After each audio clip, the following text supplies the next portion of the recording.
여러분, 우리 신앙생활을 하면서 이 목회서신이라는 말 좀 많이 들어봤죠? 목회서신. 목회적 관점에서 그 멘토인 목사님, 바울 목사님이 그 제자 목사에게 그 목회적 관점에서 가르치고 또 위로 주고 하는 이제 그런 이제 그 편지를 말합니다. 근데 여러분, 오늘 바울의 아들이며 제자였던 이 디모데가 에베소 교회라고 하는 아주 좀 문제가 많은 교회를 목회하면서 30대 초반 정도의 나이인 것으로 우리 학자들이 추정을 해요. 근데 너무 심한 스트레스와 또 상처를 받아서 그 극심한 탈진과 그 우울 증상을 보였어요.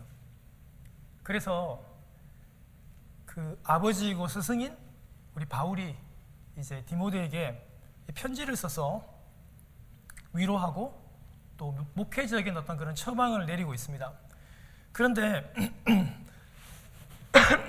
죄송합니다. 여러분이 바울에게 있어가지고 디모데는 영적인 아들인데, 이 디모데 우리 그 아들 이름을 우리 팀이라고 많이 짓죠? 예, 바로 그 이름이고 우리 집 아들 이름도 팀입니다. 디모데. 근데 바울이 이제 1차 이제 그 루스드라 전도할 때 그 이 디모데를 만나서 디모데가 이제 그 유대 문화에서 자랐지만 아버지는 사실은 그 헬라인이거든요. 그런데 그때 이제 회심을 하게 됩니다. 그때 나이가 10대 한 중반? 한 15에서 한 18 정도 사이에 아주 어린 나이입니다.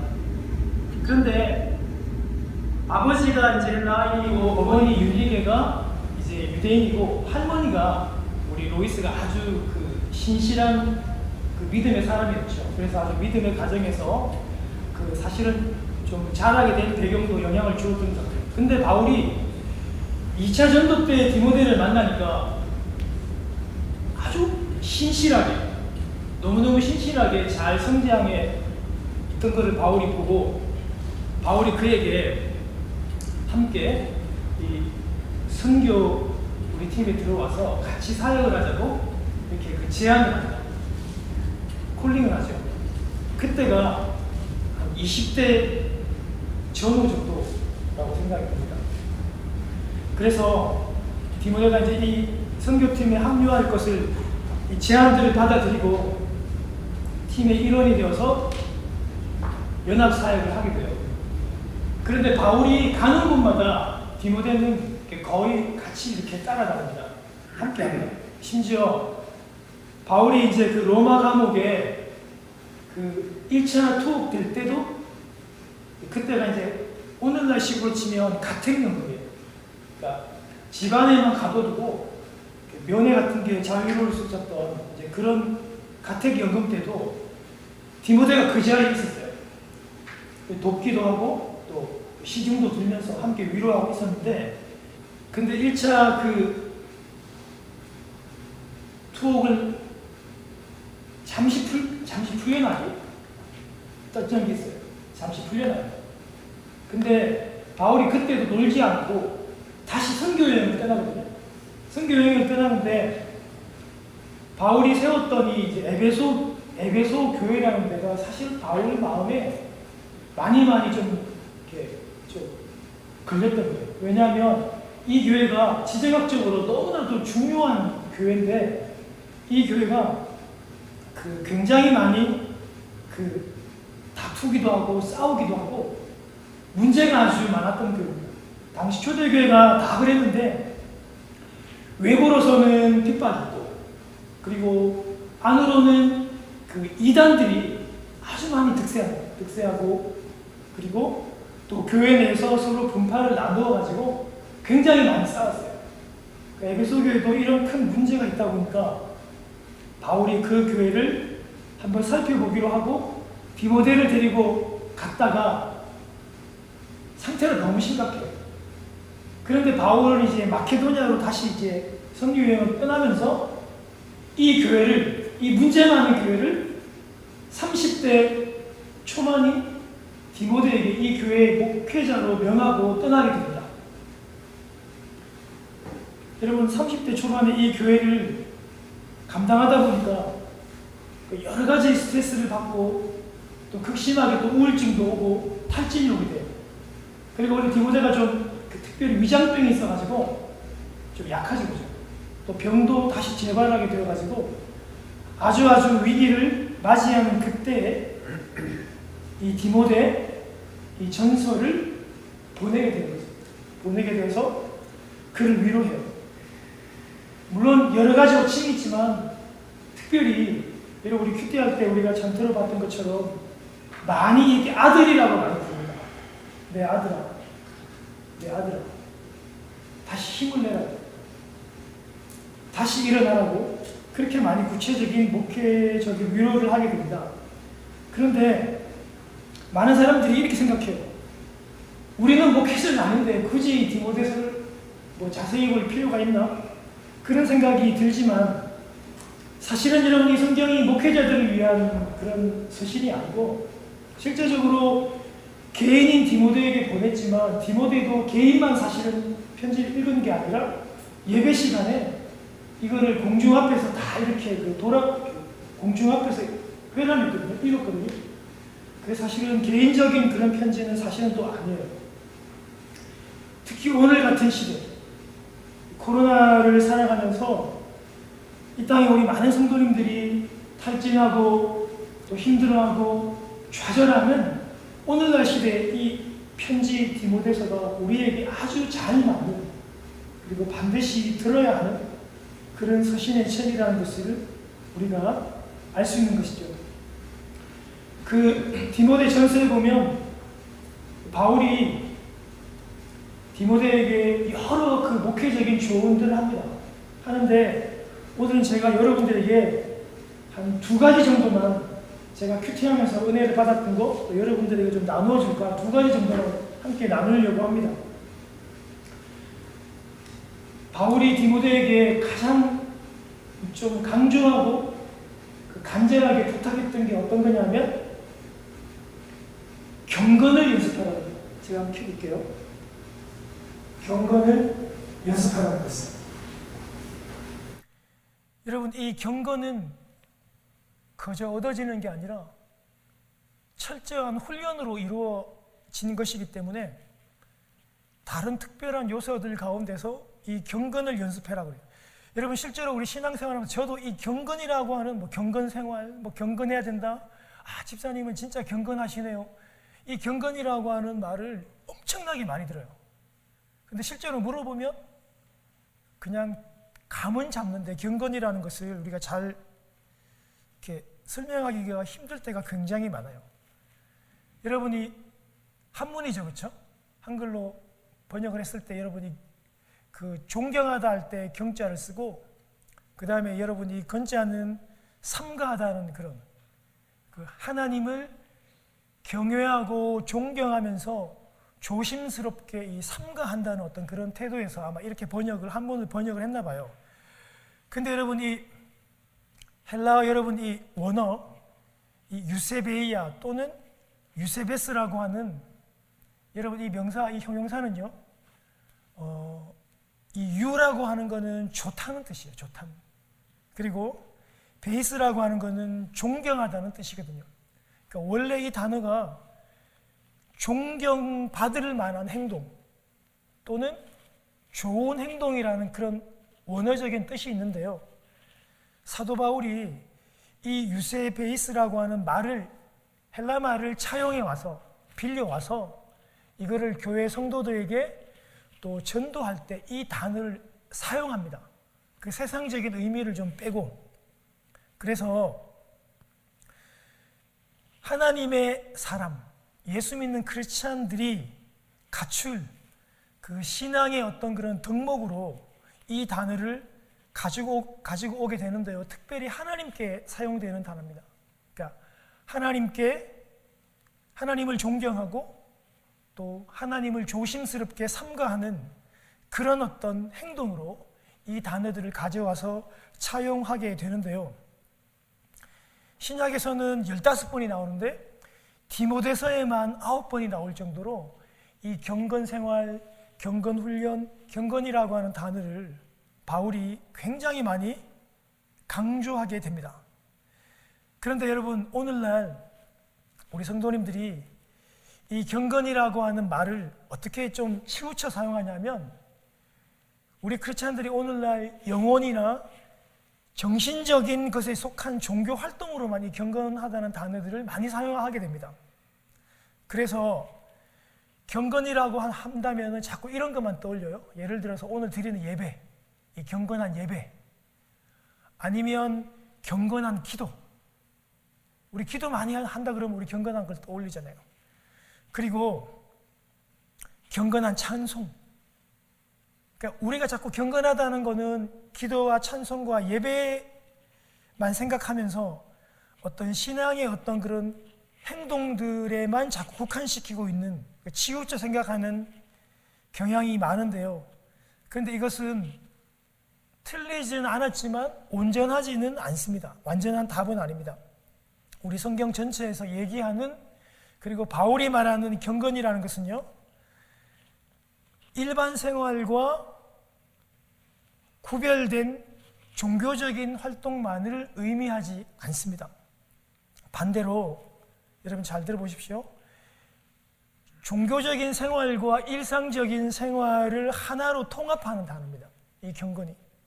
그리고 주일과 그리고 주중의 어떤 그런 삶을 연속하는 단어이고, 하나님의 말씀의 끈으로 삶의 모든 영역을 하나로 묶고 통합하는 전인적인 삶을 말합니다.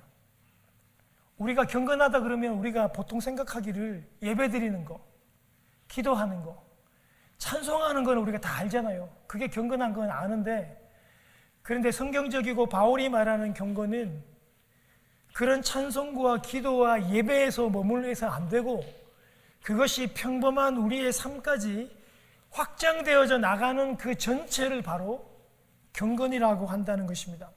그래서 바울이요, 경건의 모양이 있으나 바울이 말씀하신 그런 경건의 능력을 부인하는 자들에게서는 돌아서라고 얘기합니다. 그런 사람들과 함께 하지 말라고 얘기합니다. 그런데 오늘날 우리가 현실은요, 우리 오늘날 크리스찬들은 경건의 이런 능력은 둘째치고, 오늘날 시대는 오히려 경건의 이 모양조차도 실종된 시대를 우리는 살고 있습니다. 오늘날 우리 성도님들은 경건의 모양과 형태를 갖추는 것 자체를 대단히 부담스러워합니다. 그리고 싫어합니다. 그렇지만 우리는 그런 모습을 따라가서는 안 되고, 그럼에도 불구하고 우리 성도님들은 경건의 모양이 아니라 경건의 능력을 다시 회복하는, 부단히 노력하는 우리가 되어야 할 것입니다. 그것을 사도 바울이 계속해서 디모데서에서 강조하고 있는 부분들입니다. 사랑하는 여러분, 교회의 힘은 재정이 아닙니다. 교회의 힘은 모이는 숫자가 아니라 교회의 힘은 성도들의 경건에 있습니다. 그 교회의 경건에 있음을 우리는 다시 한 번 더 기억해야 하는 것입니다. 그런데 바울이 이 경건을 그냥 생각만 하고 그냥 묵상하는 단계의 주일날만 하는 것이 아니라 오히려 이것을 강력하게 연습해야 된다, 훈련해야 된다고 얘기해요. 여러분이 헬라어에 여러분 연습하다, 훈련하다라는 단어가 여러분 귐나오라고 여러분 많이 들어봤죠? 짐나오, 귐나오라는 단어잖아요. 오늘날 여러분이 우리 체육관을 짐이라 그러잖아요. 그 단어에서 유래했던 단어입니다. 이 연습하다, 훈련하다라고 하는 단어는 운동선수가 혹독하게 죽도록 훈련하며 연습하는 그런 단어입니다. 그래서 경건이라고 하는 훈련은 가만히 아니면 연속극을 보면서 되는 것이 아니라, 이런 피나는 운동선수가 여러분, 우리가 오늘날 금메달을 따기 위해서, 아니면 프로야구 선수가 게임에 나가기 위해서 얼마나 많은 부단한 노력을 하는지, 그 혹독한 훈련을 하는지 여러분들이 잘 아시잖아요. 그런 훈련들을 해서 금메달을 따고 프로 선수가 되는 것처럼 경건을 연습할 때, 훈련할 때 그렇게 해야 된다고 바울이 말씀해주고 계십니다. 우리가 가끔 올림픽 시즌이 되면 한국에 있는 그 태능 선수촌에서 금메달을 따기 위해서 여러분 그 선발된 태능인들이 얼마나 많은 훈련과 얼마나 많은 음식을 절제하면서 하는지를 우리 가끔씩 보기도 해요. 특별히 뭐 체급별로 하는 뭐 유도라든지 권투라든지 이런 선수들은 그 체급을 맞추기 위해서 아무것도 먹지 않고 물만 먹고 체중을 빼면서 다시 하루 종일 훈련하다가 그 건강한 선수들이 기절도 하고 쓰러지기도 하는 모습을 우리는 많이 보게 되죠. 경건의 연습, 경건의 훈련이 원하는 그런 개념이에요. 그냥 대충 좋으면 좋고 하면 되고 말고 이런 개념이 아니라 그와 같은 피를 말리는 혹독한 연습이 있을 때 그 경건이 이루어진다라고 하는, 여러분 이 귐나요라고 하는 단어가, 집나요라고 하는 단어가 그런 단어라는 것을 잊지 말아야 할 것입니다. 제가 여러분들에게 경건의 연습, 우리가 잘하고 있는 몇 가지, 여러분 우리 3가지 정도만 제가 오늘 여러분들에게 얘기하고 적용을 하려고 하는데요. 경건의 훈련 뭐가 있겠습니까? 우리 육신이 예를 들면 바벨을 들어 올리듯이 처음으로 해야 되는 것이 여러분 우리가 하고 있는 이 말씀의 묵상입니다. 우리가 여러분 주식에도 투자합니다. 가끔씩 여러분 제가 아파트에 사는데 생각지도 않게 아파트 전기요금이 한 100불 정도가 많이 나면 우리는 아내하고 저하고는 기절할 것처럼 놀랍니다. 아니 왜 이렇게 됐냐고. 전기가 새나? 깜짝 놀랍니다. 그러면서 또 우리는 또 우리 아이한테 물어보죠. 뭐 영어를 잘 못하니까. 얘들아 이게 어떻게 됐냐? 애들한테도 막 귀찮게 합니다. 여러분 우리가 내가 생각하지 못했던 거에 예산 100불만 손해봐도 우리는 깜짝 놀랍니다. 그런데 1000불을 손해보고 2000불을 손해본다? 우리는 절대 안 넘어갑니다. 아마 기절할걸요 여러분. 그런데 여러분 우리는 성경을 묵상하지 않아서 성경에 투자하지 않아서 손해보는 것은 우리는 그렇게 많은 집중을 하지 못합니다. 그래서 우리는 좀 더 성경에 투자하고 성경에 집중해야 될 그런 모습을 갖추어야 할 것입니다. 구원과 그리고 성화와 우리 모든 신앙 재반사에 관련되어 있는 모든 것들이 이 말씀에 다 담겨 있기에 우리는 반드시 이 성경에 투자해야 하는 것입니다. 그래서 우리가 성경 말씀을 끊어서 묵상하고 또 구체적인 날짜를 맞추어서 이 성경을 읽고 또 성경을 듣고 또 설교 말씀을 듣고 우리는 끊임없이 여기에 투자하고 또 여기에 훈련하는 것입니다. 그러다가 어느 한순간에 뒤를 돌아보면 내가 조금 자라있구나. 내가 이제 말씀을 묵상하는 게 조금 쉽구나. 좀 되는구나. 이렇게 우리가 느끼게 되는 것이죠. 사랑하는 여러분, 일주일에 성경에 대해서 아무 생각도 아무 투자도 하지 않는 사람과 매일 성경을 묵상하고 읽고 큐팅하고 나누는 그런 사람들은요 결코 비교할 수 없습니다.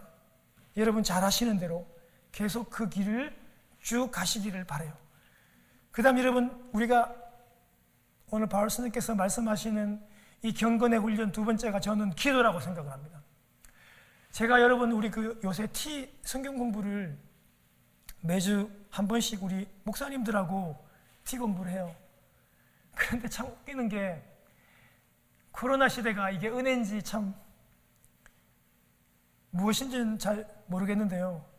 저희가 그 줌으로 모이는 그 성경 공부 장소에 제가 목사님들을 한 번도 얼굴을 뵌 적이 없어요. 근데 벌써 6개월째 그렇게 같이 왔어요. 근데요, 우리 목사님들이 정말 형제처럼 친해요. 한 분은 지금 로스앤젤레스에서 들어와요.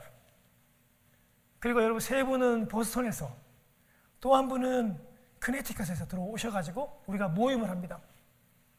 그런데 그 모임을 하면서 특별히 기도에 대해서 제가 이번에 한 달 동안 공부를 하면서 한 2달 정도 공부하면서 제가 깨달았던 제일 많은 큰 깨달음 중에 하나가 뭐냐면, 저는 이 기도를 자꾸 막 울부짖고 하나님한테 매달리고 내가 열심과 열정을 보여가지고 하나님을 으르고 달래서 내가 원하는 것을 관철시키는 방법으로만 제가 너무 많이 알고 있더라고요, 기도를.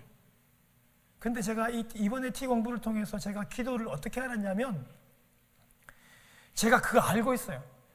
그리고 제가 지난날 늘 우리 성도님들하고 학생들한테 가르쳤어요. 이렇게 해요. 기도는 대화하는 거다. 기도는 상대방과 대화하는 거라고 제가 수업 없는 날 가르쳤는데, 저는 근데 그렇게 기도 안 하고 있더라고요. 하나님 앞에 떼를 쓰고 울부짖고 막 땡깡하는 이런 식의 기도를 하나님한테 제가 늘 드리고 있더라고요. 근데 여러분, 정말 이 신앙의 기본, 기도의 가장 큰 기본이 뭐냐면 정말 대화하는 거예요. 제가 우리 아침에 우리 밥을 먹으면서 식사하면서 우리 식구들하고 대화하고 나누고, 제가 우리 아이가 하는 얘기를 듣고 하는 그 대화. 여러분, 우리 집에 손님을 우리가 이렇게 모시고 오잖아요. 하나님을 내 마음에 모셔놓고 모시기는 모셨는데 아무런 대화를 안 해. 여러분, 그러면 상대방이 얼마나 여러분 그걸 당황스럽게 생각하고 그 사람은 자기를 무시한다고 생각하겠어요. 그런 대화가 기도라는 것을 제가 많이 깨닫게 되었습니다. 그래서 일방적으로 부르짖는 기도도, 중보기도도 정말 소중하지만, 하나님과 매일마다 내 문제를 말 그대로 그냥 토킹하듯이, 하나님 이 문제에 대해서 어떻게 생각하십니까? 라고 얘기하고, 또 그 하나님의 음성을 내가 듣기도 하고, 이런 훈련들을 많이 하는 시간들이었는데요. 여러분, 이렇게 상대방과 이야기하듯이 우리 하나님과 그렇게 많은 대화를 나누는 그런 훈련들을 많이 하시고, 그 시간들을 계속해서 좀 점진적으로 넓혀 나가시기를 바랍니다. 사랑하는 성도 여러분, 기도하지 않고 우리의 그 문제가 만약에 해결이 된다면, 여러분, 그것은 순간적으로 내 마음에 기쁨은 찾아올지 모르겠지만 그것만큼 두렵고 위험한 것은 없습니다. 여러분, 기도하지 않았는데 내가 지금 처하고 있는 이 문제가 해결이 됐어요. 그러면 신앙인들은 그걸 당황스러워해야 돼요. 기도를 안 했는데, 기도도 별로 하지 않았는데 나의 고통스러운 문제가 해결됐다는 게 기뻐해야 될 일이 아니라, 그것이 가장 위험하고 가장 두려운 일이라는 것을 우리가 생각해야 된다니까요. 왜냐하면 그것은 하나님을 전혀 인식하지 못하고 본인이 잘했다라고, 잘해서라고 하는 착각이 들거나, 아니면 우연히 하다 보니까 그렇게 되었다라고 하는 그런 생각이 들기 때문입니다. 그래서 기도 없이 성공하는 것만큼 두렵고 위험한 것이 없다는 것을 여러분 늘 깨달으시고, 여러분들께서 지금 상황, 처해 있는 그 상황들을 기도로 시작하시고 기도로 마무리하시고, 기도로 시작하시고 기도로 해결받아서 그 살아있는 간증이 여러분들에게 있어지기를 소원합니다. 이 두 가지까지는 여러분들보다 너무 잘 아는 거고, 제가 여러분들에게 한 가지 더 말씀드리는 이 경건의 훈련이, 저는 금식하는 기도 훈련이라고 생각이 듭니다. 여러분, 금식 좀 하십니까? 저도 금식을 잘 못해요. 제가 인생을 통틀어 금식을 제일 많이 한 게, 제가 일주일 금식한 게 제일 많이 한 겁니다. 그런데 여러분, 우리는 보통 급하고 중요한 일을 해결하기 위해서 이 금식 훈련, 기도 훈련을, 금식 기도를 많이 사용합니다. 우리의 부모님 때로부터 그렇게 배웠고, 또 그런 방법들을 많이 보아왔고 자랐기 때문에, 우리 금식한다 그러면 우리는 어떤 큰 문제가 생겼구나, 아니면 뭐 크게 또 아프구나, 사업에 큰 문제가 생겼구나, 우리는 이렇게 인식을 딱 하게 되는 경우가 많죠. 여러분, 그렇게 기도하는 게 틀리지는 않았다고 생각이 들어요. 틀리지 않았습니다. 그만큼 절박하니까요.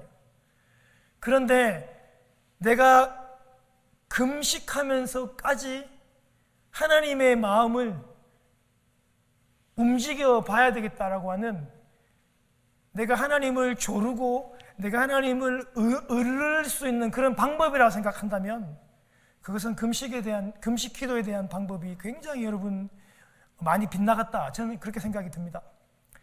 여러분, 금식은 우리 삶에 필요한 그 생활의 욕구, 먹는 거, 마시는 거죠. 그 목숨에 관련되어 있는 그것까지도 내려놓고서라도 하나님께 더 가까이 가려고 하는 태도이며 기도입니다.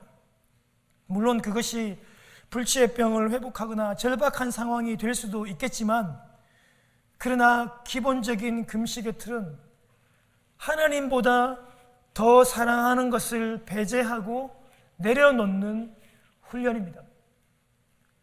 하나님보다 내가 더 소중하게 생각하는 돈, 재정, 그런 것이 있다면 그런 욕구들을 내려놓기 위해서 내가 하나님을 더 사랑한다는 그 나의 모습들을, 하나님께 내가 더 기댄다는 그런 모습들에 가까이 가기 위해서 우리는 이 금식 기도를 하면서 하나님께 나아갈 수 있는 것이죠.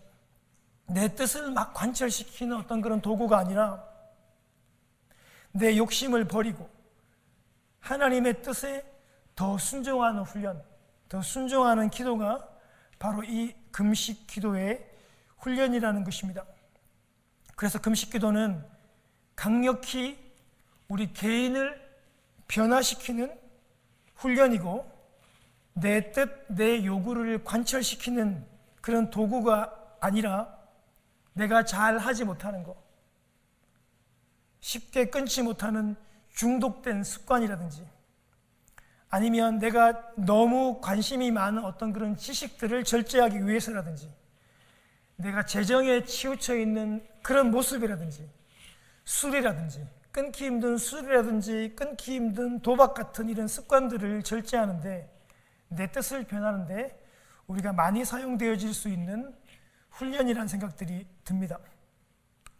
저도 이번 한 주 동안에 저희 부족한, 그리고 잘 되어지지 않는, 변화되지 않는 제 모습을 보고, 제가 이 설교를 준비하면서 제가 많이 기도하지는 못하고 제가 2끼 정도를 제가 금식을 기도하면서 실천을 해본 적이 있습니다.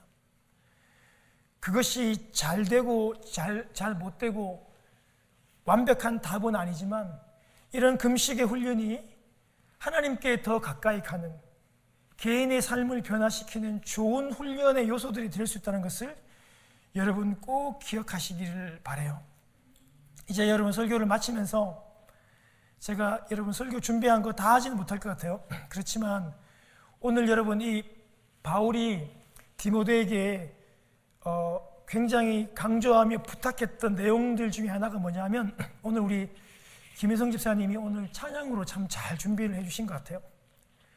교회 구성원들 중에서 특별히 천대받고 무시받고 그 소외되는 그런 사람들에 대한 바울의 관심이었어요.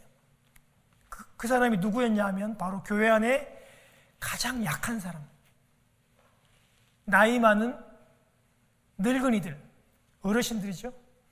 그리고 또 늙은 여자들, 그리고 홀로 사시는 분들, 그런 나이 드신 그런 과부들을 향한 그런 태도였습니다. 사랑하는 여러분, 그 실제로 앞에 그 리더가 되게 되면 좋든 싫든 말에 힘이 있게 되고 이렇게 권세와 권력이 주어지게 돼요. 그러면 자연스럽게 교회 안에서 가장 약한 사람들의 그 말에 귀를 기울이기가 쉽지 않아요.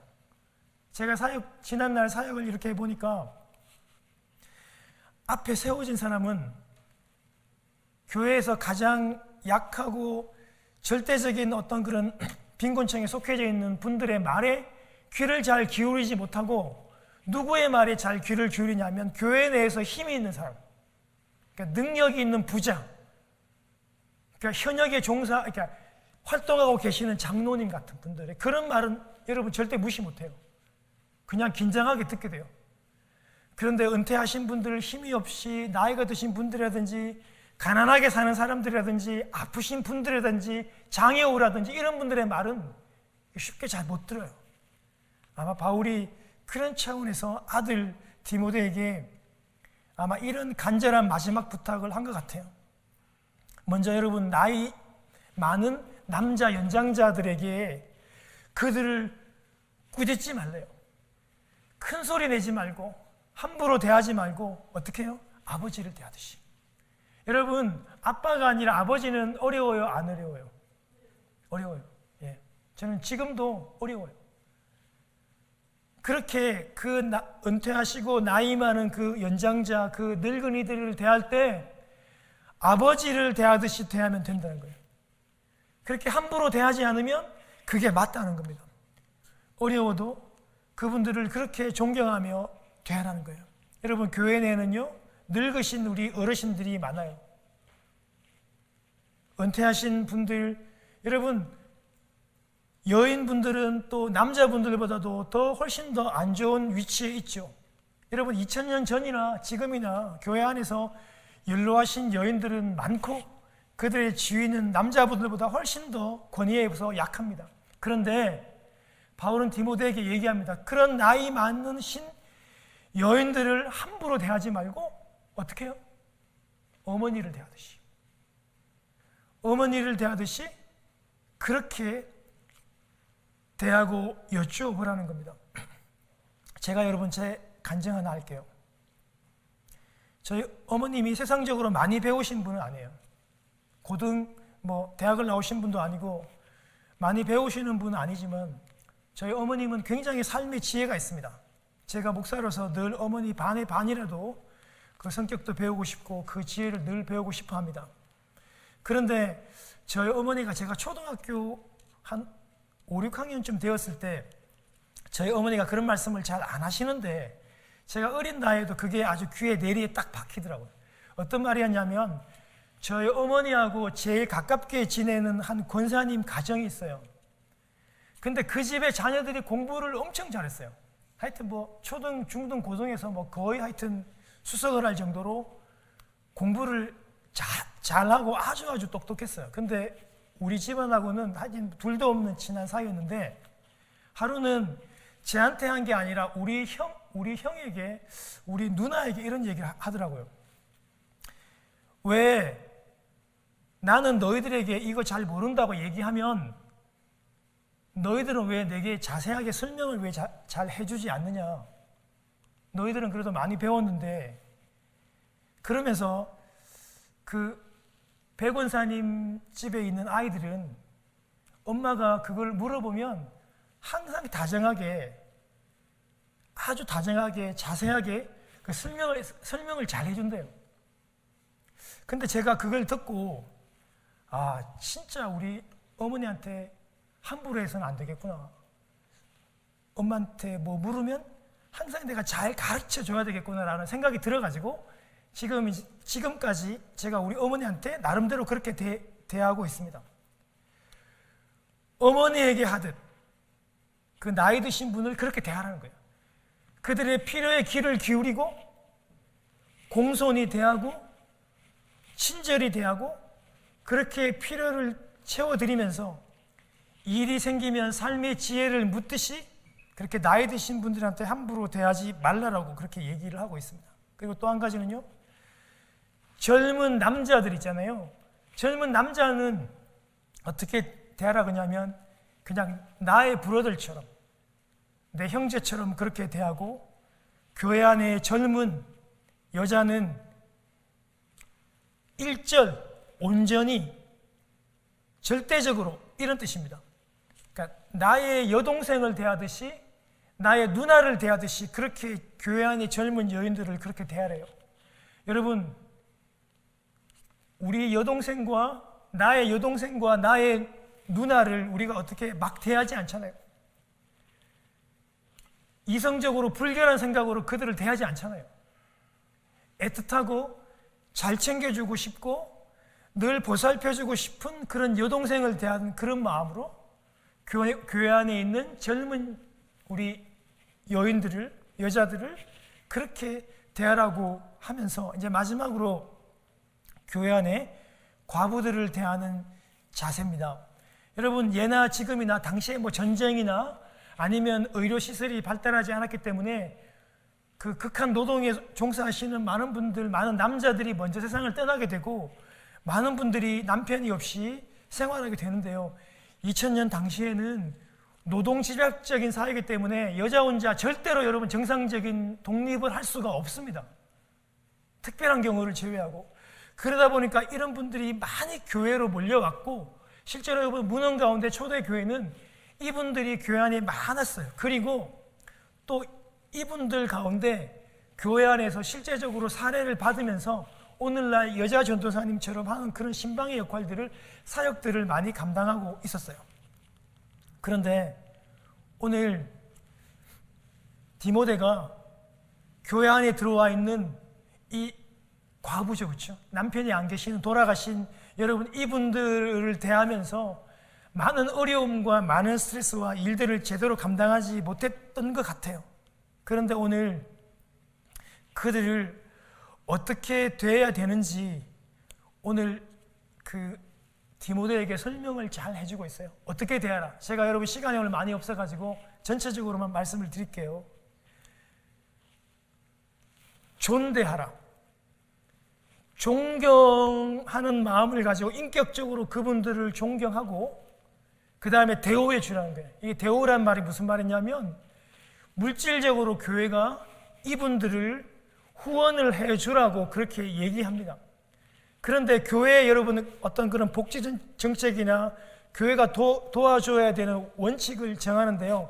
만약에 어려운 건 알고 힘든 건 알지만 그분의 가족이 있으면, 그분의 친척이 있으면 그 가족이나 그 친척들로 하여금 먼저 돕게 하라는 거예요. 그게 성경적인 방법이고 그게 맞는 법이라는 것을 가르쳐주고 있는 겁니다. 왜냐하면 먼저는 교회가 그를 돕는 것도 중요하지만 그들이 가족을 돌아보는 그것도 너무너무 중요하기 때문에 그들에게 먼저 기회를 주어야 하고, 만약에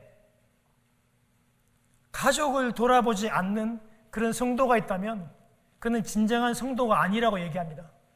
여러분, 그래서 우리는 부모님을 모시고 부모님을 섬기고 가족을 돌아보는 책임을 절대로 외면하면 안 돼요. 오늘날 전 세계에서 가장 잘 사는 미국을 중심으로 한 이 아름다운이 아니고 이 미국을 복지하면 여러분 미국이잖아요. 이 미국으로부터 출발된 여러분 이 복지 정책이 너무 편하고 좋아요. 아프신 부모님들을 기관이나 정부에 맡깁니다. 자녀들이 생각할 때 이거보다 편한 방법이 없는 거예요. 그러니까 인간적인 타락한 본성으로 인간으로 생각해 볼 때 이게 너무 좋고 편해요. 그러니까 세상에 있는 모든 나라들이 다 따라합니다. 한국도 엄청 많이 따라해요. 앞에 설교에 있는 목사 저도 저희 아버지가 요양병원에 가 계십니다. 이것이 여러분 편하고 좋은 방법인 것처럼 보이지만 성경은 그렇게 얘기하지 않아요. 성경은 힘없고 연로하고 아픈 부모님들을 할 수 있는 데까지 그를 돌보고 책임지고 보살피라고 얘기해요. 여러분, 부모님들이 가족과 함께 지내며 아프고 힘들지만 자녀들, 손주들이 자라는 것을 보고 그들의 관심과 축복 속에서 이 세상을 떠나는 것, 그것이 여러분 가장 큰 행복이거든요. 어쩔 수 없이 미국에 살면서 미국의 방법을 따른다 할지라도 그것이 완벽한 방법은 아니라는 것, 우리가 할 수 있는 대로 해야 할 최선을 다해서 우리의 부모님들을 모시고 섬겨야 한다는 이 성경적인 원리는 절대로 잊어서는 안 된다는 것을 여러분들에게 꼭 말씀을 드리고 싶습니다.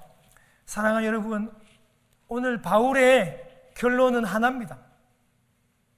내 가족처럼 내가 그렇게 아끼고 사랑하는, 내가 그렇게 눈물을 흘리며 눈물 뿌리며 간절히 부르짖으며라도 내 심장이라도 내어줄 수 있는 내 아들, 내 자식, 내 부모처럼 우리 교회 안에 있는 소외되고 어렵고 가난한 사람들과 또 젊은 사람들에 대해서 그렇게 대하라는 게 오늘 바울의 말씀입니다.